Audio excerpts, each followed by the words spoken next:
ಈ ಗ್ಯಾಪ್ ಯಾಕೆ ಕ್ರಿಯೇಟ್ ಆಯಿತು ಅಂತ ಮನುಷ್ಯರ ಮಧ್ಯೆ? ಮನುಷ್ಯರ ಮಧ್ಯೆ ಗ್ಯಾಪ್ ಕ್ರಿಯೇಟ್ ಆಯ್ತಾ ಅಲ್ಲ ಕ್ರಿಯೇಟ್ ಮಾಡ್ತಾ ಇದ್ದಾರೋ, ಎರಡು ಪ್ರಶ್ನೆಗಳು. ಸಂಬಂಧಗಳೇ ಬೇಡ ಆಗ್ಬಿಟ್ಟಿದಾವ. ಹೌದು, ಸಂಬಂಧಗಳು ಬೇಡವಾಗಿವೆ. ಎಲ್ರಿಗೂ ಕೂಡ ಸ್ವಲ್ಪ ಏನು ಅದು ಐಸಿಯುನಲ್ಲಿ ಇರುವ ಅಂತೇಳಿ ಅಲ್ವಾ, ರಿಸರ್ವೇಷನ್ ಮೇಂಟೈನ್ ಮಾಡುವಂಥದ್ದು, ಐಸಿಯು ಮೇಂಟೈನ್ ಮಾಡುವಂಥದ್ದು. ಯಾರ ಜೊತೆ ಹೆಚ್ಚು ಮಾತಾಡೋದು ಬೇಡ, ಹೆಚ್ಚು ಬೆರೆಯುವುದು ಬೇಡ. ಬೆರೆತ ತಕ್ಷಣ ಅವ ಏನಾದರೂ ಮತ್ತು ನನಗೆ ಸಮಸ್ಯೆ ಉಂಟು ಮಾಡ್ಬೋದು, ಅವ ಏನಾದರೂ ಡಿಮಾಂಡ್ಸ್ಗಳನ್ನು ನನಗೆ ಇಡ್ಬೋದು. ಇಂಥ ಎಲ್ಲ ಆಲೋಚನೆಗಳು ಮನುಷ್ಯನನ್ನು ಏನು ಮಾಡಿದೆ ಅಂದರೆ ದೂರ ಮಾಡಿಬಿಟ್ಟಿದೆ. ಒಂದು ಅರ್ಥದಲ್ಲಿ ಸ್ವಾರ್ಥ ಬಂದುಬಿಟ್ಟಿದೆ. ಸ್ವಾರ್ಥ ನಾನು ನನ್ನದು ಹೇಳುವಂಥ ಸ್ವಾರ್ಥ. ಆ ಸ್ವಾರ್ಥ ದೂರ ಆಗದೆ ನಮಗೆ ಬೆರಿಲಿಕ್ಕೆ ಆಗೋದಿಲ್ಲ. ನಾವು ಮೊದಲು ಸ್ವಾರ್ಥದಿಂದ ಹೊರಗೆ ಬರಬೇಕು. ನಿನ್ನೆ ನಾನು ಒಂದು ಕತೆ ಓದಿದೆ, ಅದು ಕತೆನೋ ಸತ್ಯ ಆಗಿದೋ ಗೊತ್ತಿಲ್ಲ. ಒಬ್ಬಳು ಮಹಿಳೆ 10 ರೂಪಾಯಿ ಅಂಗಡಿಯವನಿಗೆ ತಂದು ವಾಪಸ್ ಕೊಡ್ತಾಳೆ. ಅಂಗಡಿಯವ ಕೇಳ್ತಾನೆ, ಏನಿದು 10 ರೂಪಾಯಿ ಅಂತ. ನಿನ್ನೆ 70 ರೂಪಾಯಿ ಸಾಮಾನು ತಗೊಂಡಿದ್ದೆ, ನೀನು ನನಗೆ 30 ರೂಪಾಯಿ ಕೊಡಬೇಕಿತ್ತು, ಅದಕ್ಕೆ 40 ರೂಪಾಯಿ ನೀನು ಕೊಟ್ಟಿದ್ದೆ. ನಿನ್ನೆ ರಾತ್ರಿ ನಾನು ಬರುವಾಗ ನಿನ್ನ ಅಂಗಡಿ ಬಂದಾಗಿತ್ತು, ಇವತ್ತು ಬೆಳಿಗ್ಗೆ ಎದ್ದು ಬಂದಿದ್ದೇನೆ, ಇದು 10 ರೂಪಾಯಿ ತೆಕೋ ಅಂತ. ಅವ ಹೇಳ್ತಾನೆ, ಎಲ್ಲಿಂದ ಬಂದದ್ದು ನೀನು ಅಂತ.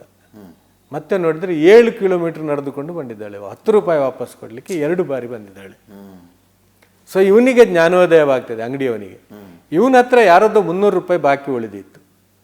ಆ ಪಾಠ ನೋಡಿ ಇವ 300 ರೂಪಾಯಿ ಪಾವತಿ ಮಾಡಲಿಕ್ಕೆ ಅಂತೇಳಿ ಹೋಗ್ತಾನೆ ಅಂಗಡಿಯವನಿಗೆ. ನಿಂದು ನೋಡು, ಒಂದು ಬ್ಯಾಲೆನ್ಸ್ ನನ್ನ ಹತ್ರ 300 ರೂಪಾಯಿ ಇತ್ತು, ನೀನು ಕೇಳಲಿಲ್ಲ, ನನಗೂ ನೆನಪಿರಲಿಲ್ಲ, ಆದರೆ ಇವತ್ತು ನನಗೆ ನೆನಪಿಗೆ ಬಂತು, ಇದು 300 ರೂಪಾಯಿ ನೀನು ತೆಕೋ ಅಂತ. ಅಲ್ಲಿಗೆ ಹೋದಾಗ ಏನಾಗಿದೆ ಅಂತ ಹೇಳಿದರೆ ಅವನಿಗೆ ಇವನ ಈ ಅವಸ್ಥೆ ನೋಡಿ ಅವನಿಗೊಂದು ಜ್ಞಾಪಕ ಬರ್ತದೆ. ನಾನೊಬ್ಬನ ಹತ್ರ 1 ಲಕ್ಷ ರೂಪಾಯಿ ಸಾಲ ತಗೊಂಡಿದ್ದೆ, ಸಾಲ ತಗೊಂಡು 1 ವಾರದಲ್ಲಿ ಅವ ತೀರಿ ಹೋಗಿದ್ದಾನೆ. ಸೊ ಅದಕ್ಕೆ ಯಾರು ವಾರಿಸುದಾರರು ಇಲ್ಲ ಅಂತೇಳಿ ನಾನು ಅವನಿಗೆ ಸಾಲ ವಾಪಸ್ ಮಾಡಲಿಲ್ಲ.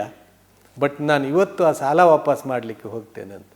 ಅವ ಹೋಗಿ ತಲುಪಿದ್ದು ಎಲ್ಲಿ ಅಂದರೆ, ಯಾರು ಅದು 10 ರೂಪಾಯಿ ವಾಪಸ್ಸು ಕೊಟ್ಟಲು ಹೋದ್ಲ ಆ ಮನೆಗೆ ಹೋಗಿ ಅವ ತಲುಪಿದ್ದಾನೆ. ಸೊ ಅವಳು ಕೊಟ್ಟದ್ದು 14 ಕಿಲೋಮೀಟರ್ ನಡೆದು 10 ರೂಪಾಯಿ ವಾಪಸ್ ಆದರೆ ಅವಳ ಗಂಡನ 1 ಲಕ್ಷ ರೂಪಾಯಿ ಅವಳ ಕೈಗೆ ಬಂದಿದೆ.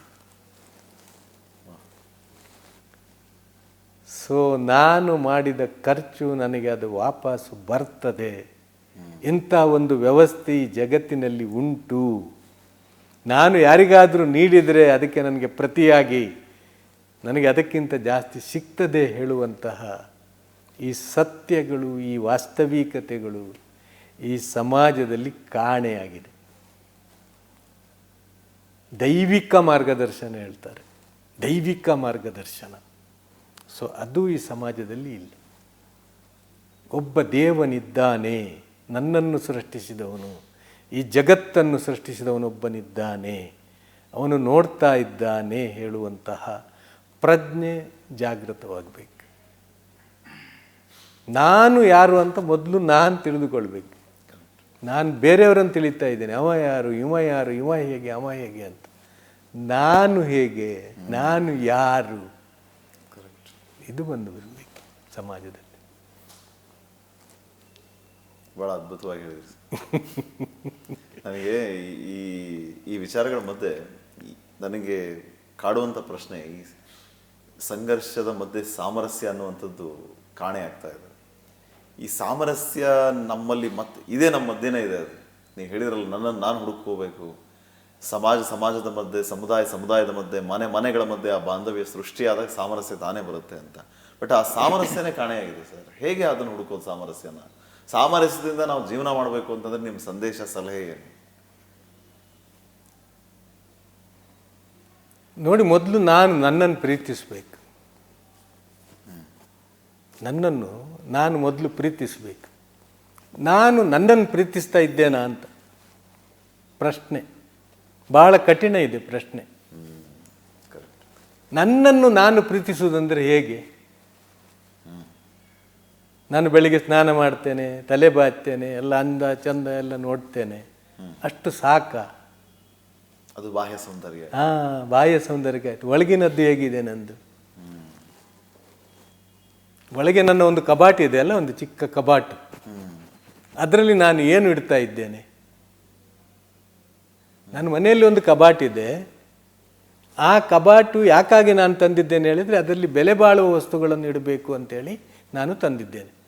ಚಿನ್ನಾಭರಣ, ಬೆಳ್ಳಿ, ಬೇರೆ ಏನಾದರೂ ಆಭರಣ, ಇಲ್ಲದ್ರೆ ನನ್ನ ಒಳ್ಳೆಯ ಬಟ್ಟೆಗಳು ಇಸ್ತ್ರಿ ಹಾಕಿದ ನಂತರ, ತೊಳೆದು ಇಸ್ತ್ರಿ ಹಾಕಿದ ನಂತರ ಆ ಕಬಾಟಿನಲ್ಲಿ ಇಡಬೇಕು ಅಲ್ವಾ? ಸುಂದರವಾಗಿ ಇಡಬೇಕು. ಅಷ್ಟು ಒಳ್ಳೆಯ ಕಬಾಟಿನಲ್ಲಿ ನಾನು ನನ್ನ ಮನೆ ಕ್ಲೀನ್ ಮಾಡುವಂಥ ಹಿಡಿಸುಡಿ, ನಾನು ಊರಿಡಿ ತಿರುಗಿ ಬಂದಂತಹ ಚಪ್ಪಲಿಗಳು, ನನಗೆ ಬೇಡವಾದಂಥ ಈ ಮ್ಯಾಟ್ಗಳನ್ನು ತಗೊಂಡೋಗಿ ಆ ಕಬಾಟಿನಲ್ಲಿ ಇಟ್ಟರೆ ಏನಾಗ್ಬೋದು?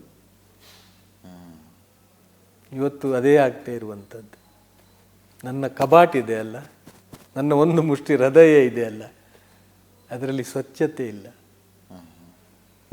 ಅದರಲ್ಲಿ ಸ್ವಚ್ಛತೆ ಇಲ್ಲ, ಅದರಲ್ಲಿ ಪ್ರೀತಿ ಇಲ್ಲ, ಅದರಲ್ಲಿ ಬಾಂಧವ್ಯ ಇಲ್ಲ. ಅದು ಎಲ್ಲಿಂದ ಹುಟ್ಟುವುದು? ನಾಲಿಗೆಯಿಂದ ಬಾಂಧವ್ಯಗಳು ಹುಟ್ಟುವುದಿಲ್ಲ, ನಾಲಿಗೆಯಿಂದ ಪ್ರೀತಿ ಹುಟ್ಟುವುದಿಲ್ಲ. ಅದೆಲ್ಲ ಹುಟ್ಟಿದರೆ ಟೆಂಪರರಿ. ಅದು ಇಲ್ಲಿಂದ ಹುಟ್ಟಬೇಕು, ಇಲ್ಲಿಂದ ಹುಟ್ಟಬೇಕು. ಬಾಂಧವ್ಯ ಪ್ರೀತಿಗಳು ಹುಟ್ಟುವಂಥ ಜಾಗ ಇದು.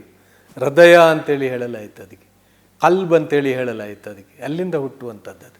ಅದು ರಿಪೇರಿ ಇಲ್ಲ ನಮ್ಮದು, ಅದು ಸರಿ ಇಲ್ಲ ನಮ್ಮದು. ಅದರಲ್ಲಿ ಏನೇನೋ ತುಂಬಿಸಿ ಇಟ್ಟಿದ್ದೇವೆ ನಾವು. ಎಲ್ಲರ ಬಗ್ಗೆಯೂ ಕೂಡ ಅಪನಂಬಿಕೆ ತುಂಬಿಸಿ ಇಟ್ಟಿದ್ದೇವೆ ಅದರಲ್ಲಿ. ಎಲ್ಲರ ಬಗ್ಗೆ ಅಪನಂಬಿಕೆ, ಯಾರ ಬಗ್ಗೆಯೂ ಕೂಡ ನಂಬಿಕೆ ಇಲ್ಲ. ಯಾಕೆ? ನನಗೆ ಅಂತಹ ವಿಶ್ವಾಸ ಇಲ್ಲ ಬೇರೆಯವರ ಬಗ್ಗೆ, ನನಗೆ ಅಂತಹ ಪ್ರೀತಿ ಇಲ್ಲ ಬೇರೆಯವರ ಬಗ್ಗೆ. ನಾನು ನನ್ನನ್ನು ಪ್ರೀತಿ ಮಾಡ್ತಾ ಇಲ್ಲ, ನನ್ನ ಮಡದಿಯನ್ನು ಪ್ರೀತಿ ಮಾಡ್ತಾ ಇಲ್ಲ, ನನ್ನ ಮಕ್ಕಳನ್ನು ಪ್ರೀತಿ ಮಾಡ್ತಾ ಇಲ್ಲ. ಇದು ಎಲ್ಲಿ ಕಳ್ಕೊಂಡಿದ್ದೇವೆ ಅಂತೇಳಿ ಹುಡುಕಬೇಕು ಸರ್. ಯಾರು ಇದನ್ನು ನಮಗೆ ದಾರಿ ತಪ್ಪಿಸ್ತಾ ಇದ್ದಾರೆ? ಎಲ್ಲಿಂದ ನಾವು ಕಳ್ಕೊಂಡಿದ್ದೇವೆ? ನನಗೆ ನನ್ನನ್ನು ಪ್ರೀತಿಸಲಿಕ್ಕೆ ಯಾಕೆ ಆಗ್ತಾ ಇಲ್ಲ? ನಾನು ಟೈಮಿಗೆ ಮಲಗುತ್ತೇನಾ? ನಿದ್ರೆ ಒಳ್ಳೇದಂತೇಳಿ ನನಗೆ ಗೊತ್ತುಂಟು, ಆದರೆ ಟೈಮಿಗೆ ಮಲಗುತ್ತೇನಾ? ಕೆಟ್ಟ ಆಹಾರ ತಿಂದರೆ ನನಗೆ ಆರೋಗ್ಯ ಹಾಳಾಗ್ತದೆ ಅಂತೇಳಿ ಗೊತ್ತುಂಟು, ಒಳ್ಳೆ ಆಹಾರ ತಿಂತೇನೆ ನಾನು? ನನ್ನ ಮೇಲೆ ಪ್ರೀತಿ ಇದ್ರೆ ನಾನು ಅದು ಮಾಡಬೇಕಾಗಿತ್ತಲ್ಲ. ಕರೆಕ್ಟ್. ನಾನು ಸಿಕ್ಕಿದ್ದನ್ನೆಲ್ಲ ತಿನ್ನಬಾರ್ದಿತ್ತಲ್ಲ. ಯಾಕೆಂದರೆ ನನ್ನ ಮೇಲೆ ನನಗೆ ಪ್ರೀತಿ ಇದೆ ಅಲ್ಲ, ನಾನು ಯಾಕೆ ಸಿಕ್ಕಿದ್ದನ್ನೆಲ್ಲ ತಿಂತಾ ಹೋಗ್ತೇನೆ?